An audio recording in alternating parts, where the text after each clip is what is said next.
Bueno, ahora sí vamos al FOBAPROA. Vamos primero al documento y luego vamos sí, el video, y luego vamos con Pablo.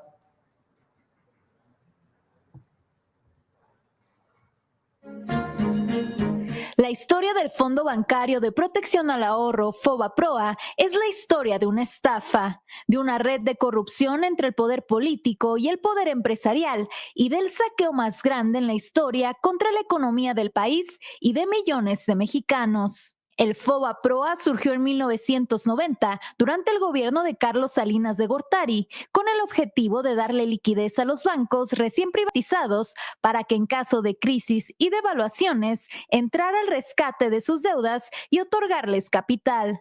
Originalmente el FOBAPROA era un fideicomiso privado administrado por el Banco de México.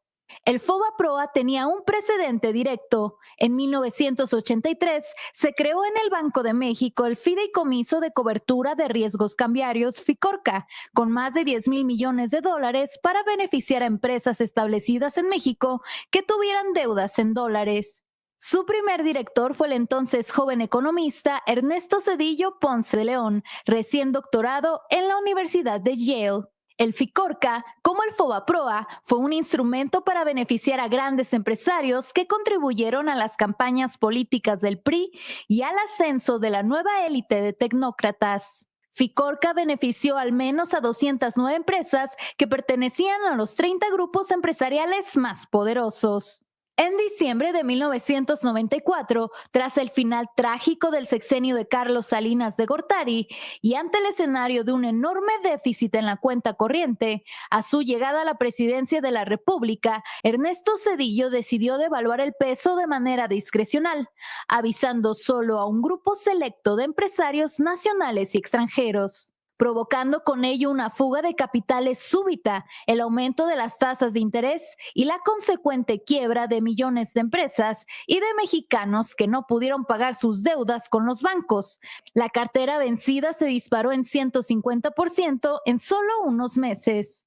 El efecto fue tal que entre 1994 y 1996 la población en pobreza aumentó en 17 millones de personas, para sumar un total de 64 millones de personas en pobreza. Como consecuencia del error de diciembre, durante ese sexenio la moneda mexicana perdió más de la mitad de su valor, pasando de 3.4 pesos por dólar a 9.4 pesos por dólar. El gobierno de Ernesto Zedillo decidió endeudarse con 50,000 millones de dólares frente al gobierno de Estados Unidos y del Fondo Monetario Internacional, elevando a 164,000 millones de dólares la deuda externa, cifra sin precedente en la historia del país. Zedillo firmó una carta de intención con el FMI para acelerar el proceso de privatización de empresas estatales, elevar las tasas de interés de manera inusitada, lo que provocó la quiebra de cientos de miles de familias y generó el famoso efecto tequila de la recesión económica mexicana. El único rescate aprobado desde el exterior y operado por el gobierno de Zedillo fue a los grandes empresarios y a la banca en quiebra, que fue el antecedente para que grandes bancos extranjeros se quedaran con la banca mexicana. Con el pretexto de evitar una crisis financiera mayor, Zedillo ordenó comprar la deuda privada de bancos y empresas en forma de pagarés que se canalizaron al FOBAPROA, equivalentes al 11% de toda la economía mexicana. En el verano de 1998, con el apoyo de los votos del PAN y del PRI en el Congreso, la administración zedillista convirtió esa deuda privada en deuda pública y el FOBAPROA pasó a ser el Instituto para la Protección del Ahorro Bancario, IPAB, en beneficio directo de bancos como Bancomer, Inverlat, Banamex, Unión, Santander Mexicano, Serfín y Banpaís. La deuda original de 552,000 millones de pesos se convirtió en deuda pública. Al cierre del 2000, el último año del sexenio de Zedillo, esa deuda había crecido a 705,000 millones de pesos y en 2023 ascendía a 1,096,877,7 millones de pesos. En un cuarto de siglo, creció más de 100%, aunque ya se habían pagado más de 1,376,000 millones de pesos solo en bonos del IPAB.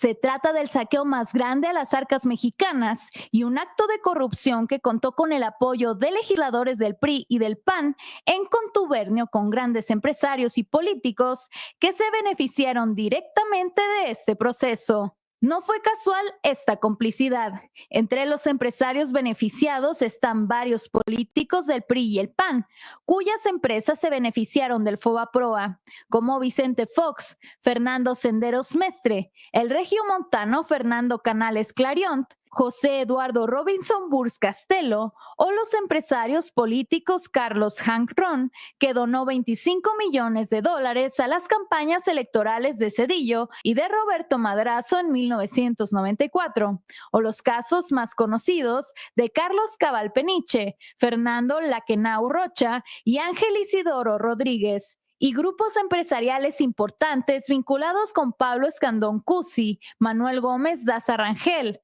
Claudio X González Laporte, Agustín F. Legorreta Chaubet, la familia Ballesteros, Valentín Díez Morodo, David Peñalosa, Ricardo Salinas Pliego y Enrique Molina Sobrino.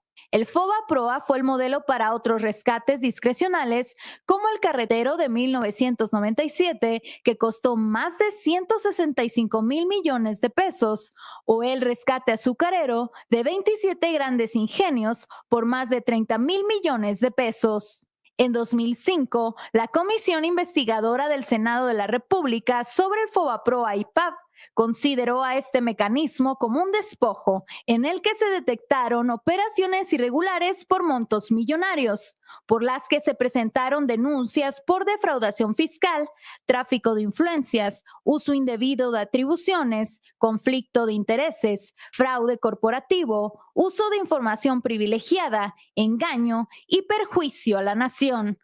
Hasta Carlos Salinas de Gortari, ex jefe de Zedillo y padre del neoliberalismo, calificó al FOBAPROA en su libro La década perdida como una capitulación y entrega de áreas fundamentales de la economía a extranjeros. Pablo.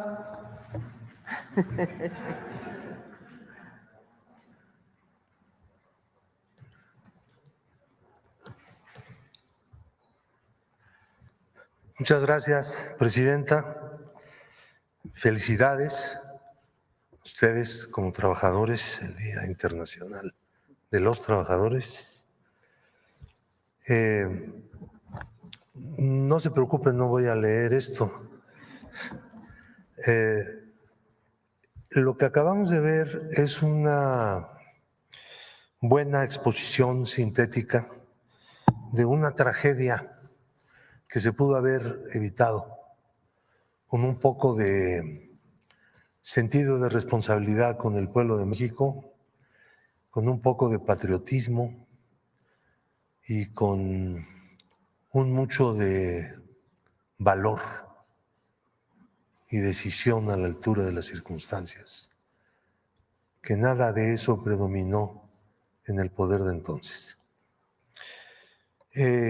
La tendencia hacia la salida de capitales del país empezó a principios del año electoral, pero no se debió al hecho de que iba a haber elecciones, sino de la situación de la economía y de la política de Carlos Salinas de contener de manera artificial el tipo de cambio. Esto generaba un impulso hacia la salida de capitales de los dueños del dinero, que buscaban pues ciertas garantías del mantenimiento del poder adquisitivo de sus fondos. Esto fue advertido no solamente por economistas, sino también por uno que otro empresario. El gobierno consideraba que no debería actuar con fuerza frente a esta tendencia porque iba a haber elecciones. Ese era el argumento principal, que después de las elecciones ya se iba a componer todo. Después de las elecciones las cosas empeoraron muchísimo más por la presión.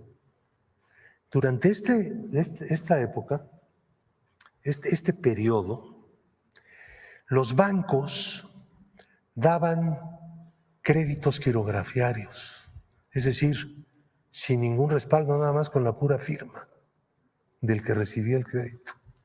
Créditos millonarios, créditos a personas relacionadas con los bancos, es decir, accionistas, altos funcionarios de los bancos, parientes de los gerentes.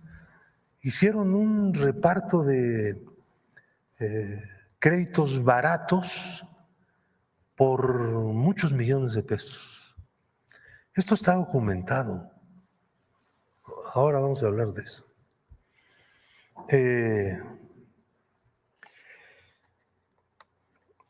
Claro, en el momento en que estalla la crisis, el secretario de Hacienda dice, y el nuevo presidente dice, es que no sabíamos nada de los bonos que había estado Salinas emitiendo. ¿Cómo que no sabían nada si eran miembros de ese gobierno? Pues ¿de dónde llegaban? Llegaban del mismo grupo político.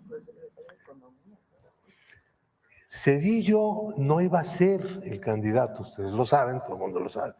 El candidato era Colosio. Él fue, digamos, que el relevo. Pero Zedillo era el coordinador de la campaña de Colosio. Entonces había estado en el gobierno directamente, tenía conocimiento de eso. Su carrera como funcionario alto, pues fue en el fideicomiso para cubrir los riesgos cambiarios, que era pues un instrumento para sustituir confianza por soluciones a los problemas de deuda en dólares de los empresarios. Perdón. Entonces, veamos cómo se hizo, cómo se construyó este edificio de FOBAPROA. El FOBAPROA empezó a operar dando bonos, fondeando a los bancos que tenían dificultades de cobro. Una cantidad enorme de créditos que estaban en cartera vencida y que el FOBAPROA asumía a cambio de bonos que se le entregaban y entraban al activo y al patrimonio del banco. Entonces, FOBAPROA empezó a cubrir adeudos privados. Esta no era la función. La función del FOBAPROA era una especie de seguro para proteger el ahorro bancario. Cuando un banco entraba en dificultades, la Comisión Nacional Bancaria intervenía al banco y entonces lo podía sanear utilizando las cuotas pagadas por los bancos al FOBAPROA y cubriendo, por lo tanto, determinados quebrantos, aunque no había un techo como después se puso, de todas maneras, pues eso estaba en dependencia de la política de la propia autoridad del país. Empezaron a dar. En la Cámara no había informe, no se informó nada a la Cámara. Estaban simplemente pues regalando dinero, pues, para decirlo en términos llanos. Hasta que hubo ahí una pequeña rebelión y dijeron, bueno, pues tienen que informarnos. Y fueron a informar. El asunto era mucho peor que lo que suponíamos. las cosas ya estaban en un nivel verdaderamente insostenible. ¿Quién va a cubrir todo esto? Del desastre. La economía del país estaba mal, la inflación galopaba, el tipo de cambio llegó hasta 11 y pico, venía desde 3 con la reforma, ¿se acuerdan? El cambio de los pesos llegó hasta 11. Bueno, entonces se hicieron 2 bandos. Hay en México y en la historia una tendencia a que haya 2 bandos. Por más que se hacen esfuerzos para que haya más bandos, ¿no? Hay países donde hay más. En México siempre hay la tendencia a que haya dos posiciones, 2 bandos. Al principio no era así, aparentemente. La primera proposición era mantener la política que se había iniciado con el programa de rescate. Cubrir sobre la base de unas reglas muy laxas los créditos que los deudores, los grandes deudores, no podían pagar. El programa para pequeños deudores era aparte.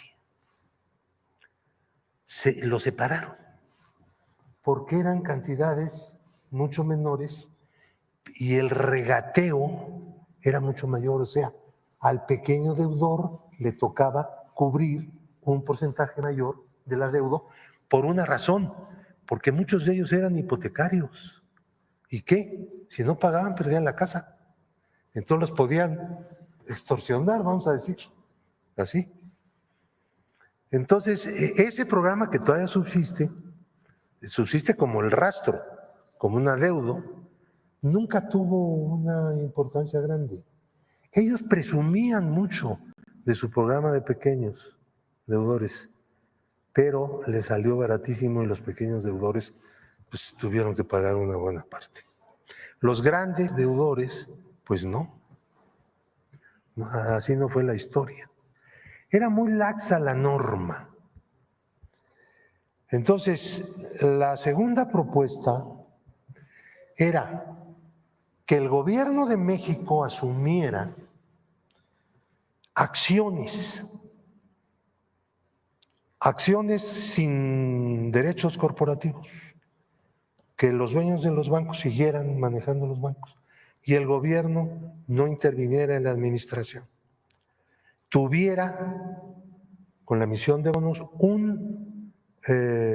una parte, la parte necesaria de acciones para fortalecer el activo de los bancos y que estos siguieran operando. Con el tiempo, una vez que los bancos empezaran otra vez a tener utilidades, que era previsible que dentro de un determinado tiempo, pues lo obtuvieran. Entonces, con las ganancias, productos de las utilidades de esas inversiones de capital, de esas acciones, empezarían a amortizar las mismas acciones. Entonces, no sabíamos exactamente cuánto tiempo iba a durar, pero desde luego no 25 años, era imposible.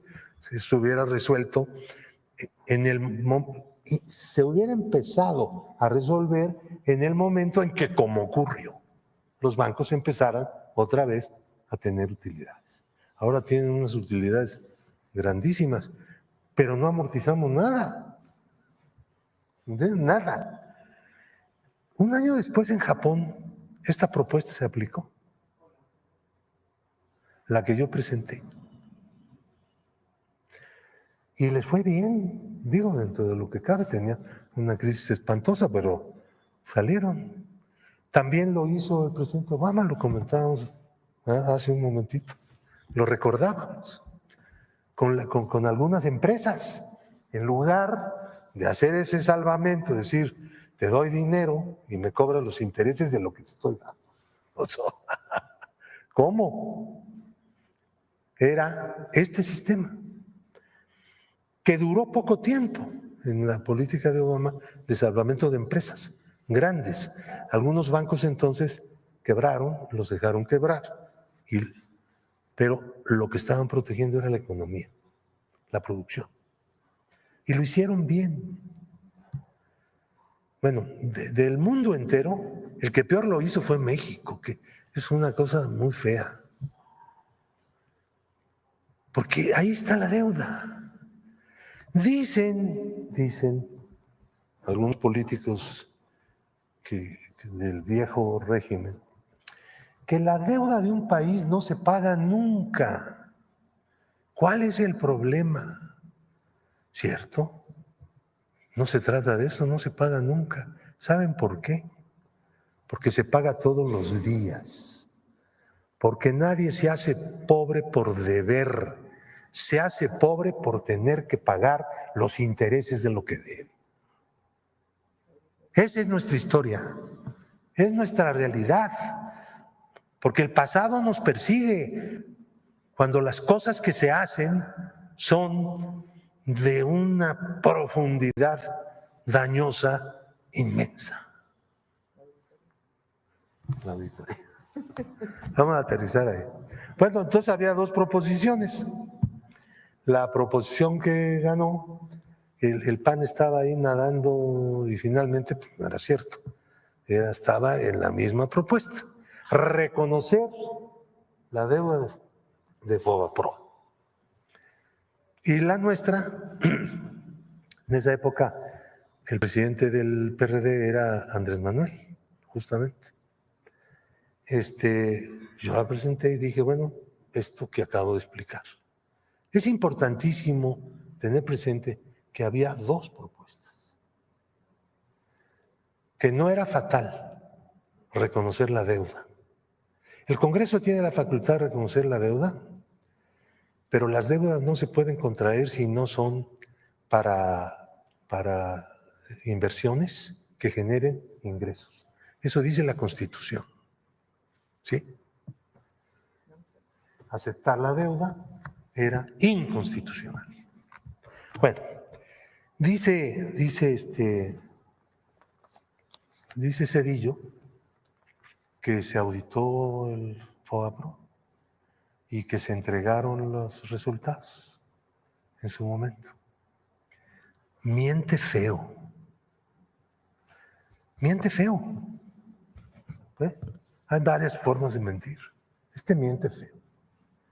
Aquí está el que no quisieron entregar. Entregaron en la Cámara un disco encriptado. Tenía 5 llaves. 5 llaves. Larguísimas. Aquí están los 5 passwords.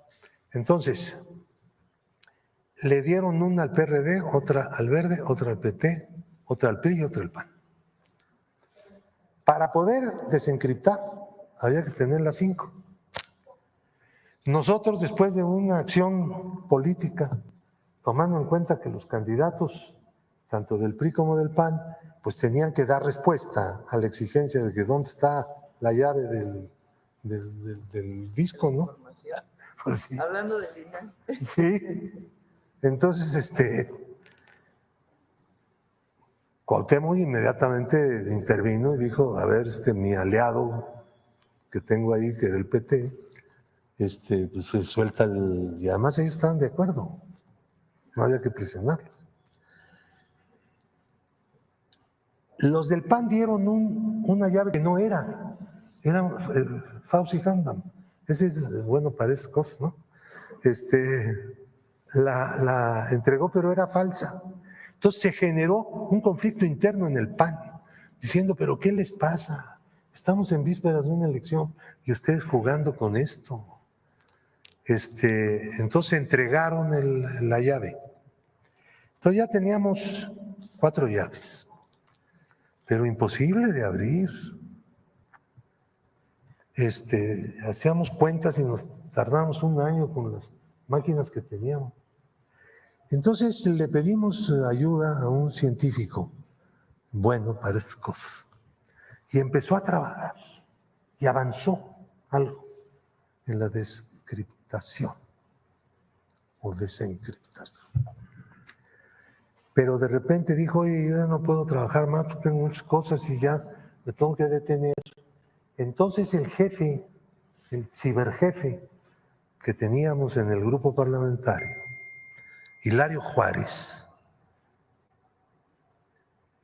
se puso a trabajar a partir de lo que su amigo, ese científico, son egresados de la Facultad de Ciencias, son físicos. Y se tardó también un poco, y trabajaba. Y un día, ¡wow!, apareció lo que estaba encriptado, apareció el reporte de la auditoría con los créditos que consideraban pues crimen, delito. Lo subimos a la página, ¿no?, para que cualquiera lo pudiera consultar. Este documento fue público. Estuvo en la página de la Cámara meses. Cuando vino el cambio ahí de presidencia, llegó una priista a ser presidenta de la Cámara, ordenó que quitaran eso, por favor. ¿Qué es eso? De tener ahí como trofeo este documento que se negaban a entregar, a abrir. Tiene aviso de confidencialidad. Este disco CD-ROM contiene la lista completa de las operaciones reportables identificadas durante la ejecución del programa para la evaluación integral de las operaciones del Fondo Bancario de Protección del Ahorro y en el saneamiento de las instituciones financieras de México. Perdón. Súbele. Perdón. Entonces dice, al momento en que usted tenga acceso a la información confidencial, lo que leías cuando desencriptabas, ¿no? Pero ya llevábamos meses en esto. Y se negaban a entregar. Dice, mediante el uso de las claves o contraseñas contenidas en los sobres adjuntos, se obliga a, 1, preservar la confidencialidad de la información confidencial. Vaya. 2, utilizar la información confidencial exclusivamente para los fines previstos en los artículos 5 y 7 transitorios de la Ley de Protección al Ahorro Bancario, que ya se habían adelantado protegiendo esto, ¿no? Y abstenerse de divulgar por cualquier medio la información confidencial. En caso de que la información confidencial llegara a estar en el dominio público, las instituciones de crédito y sus clientes podrían sufrir daños irreparables. ¿Cuáles? ¿Que los metieran a la cárcel? No los iban a meter a la cárcel. Ya estaba todo planchado. Como no los metieron, ahí traigo otro documento. Si llegara a divulgarse por cualquier medio la información confidencial, podrían verse afectadas ciertas investigaciones de carácter administrativo y judicial. Al contrario. Esta era la presión para el MP, pero no funcionó. Ellos tenían el MP. Michael McKay, o McKay, como quieran, no acepta responsabilidad alguna por cualquier daño o prejuicio causado a terceros como consecuencia del uso o revelación indebida de la información confidencial. Y aquí está la lista. Bueno, quiero decirles que esto que no querían entregar, en efecto no es una cantidad muy grande, pero sí más o menos pesada. El problema es que esto violaba la regla laxa de ellos mismos. No obstante lo cual, cubrieron estos créditos. La regla de ellos era impresionantemente favorable para los grandes deudores, los empresarios y todo eso, especuladores. Esto estaba fuera de ellos y nunca pudieron explicar por qué Fobaproa en su comité que tenían aprobó esto. Nunca. No dieron la menor explicación.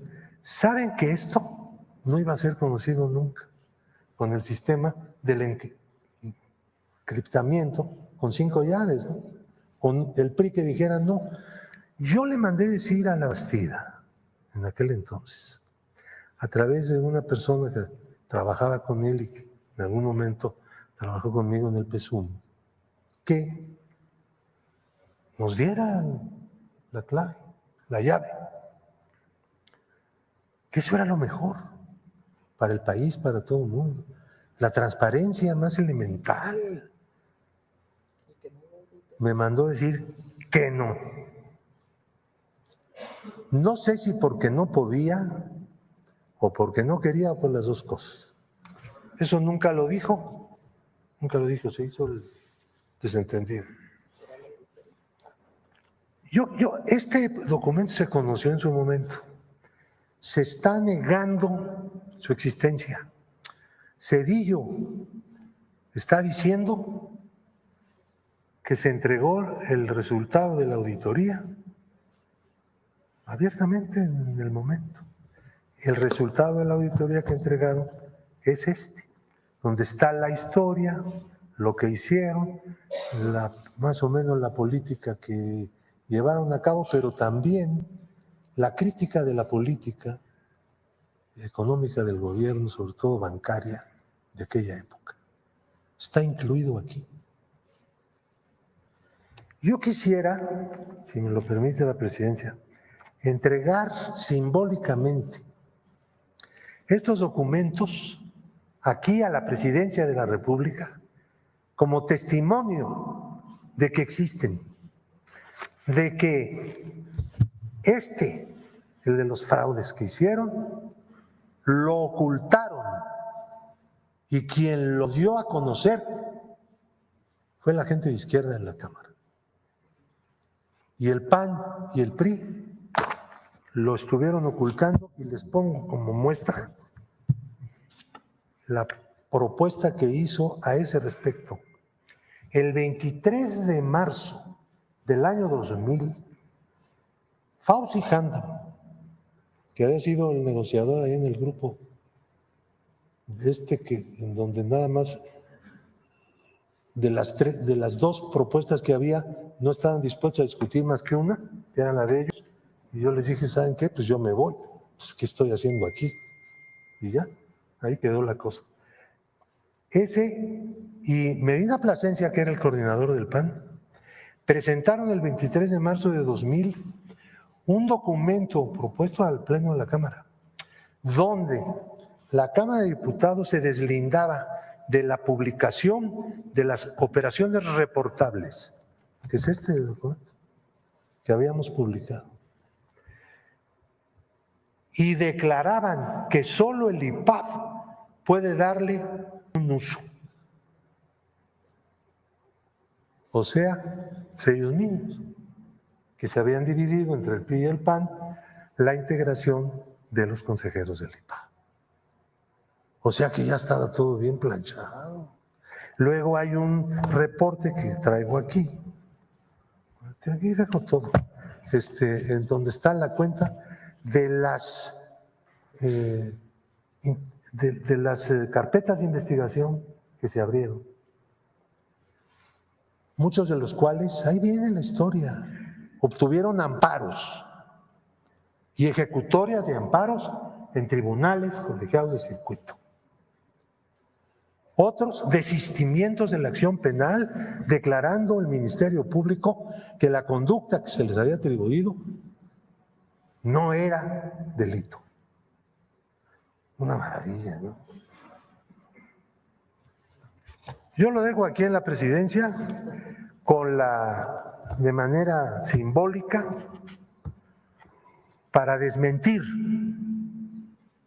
que la adhesión del gobierno de Zedillo era que la auditoría fuera transparente. No, La decisión fue que no lo fuera. Y la complicidad del PAN no solamente en la votación que se hizo para reconocer la deuda gigantesca, sino también para desconocer el contenido de este documento que no habían querido que fuera público. Y ahora no sé qué es lo que van a decir, pero como de simbolismo también está hecha la lucha política, que conste que esto se lo volvemos a presentar al pueblo de México a través de su presidenta como un testimonio de lo que hicieron innecesariamente para proteger los intereses de los grandes ricos y poderosos de este país. Gracias.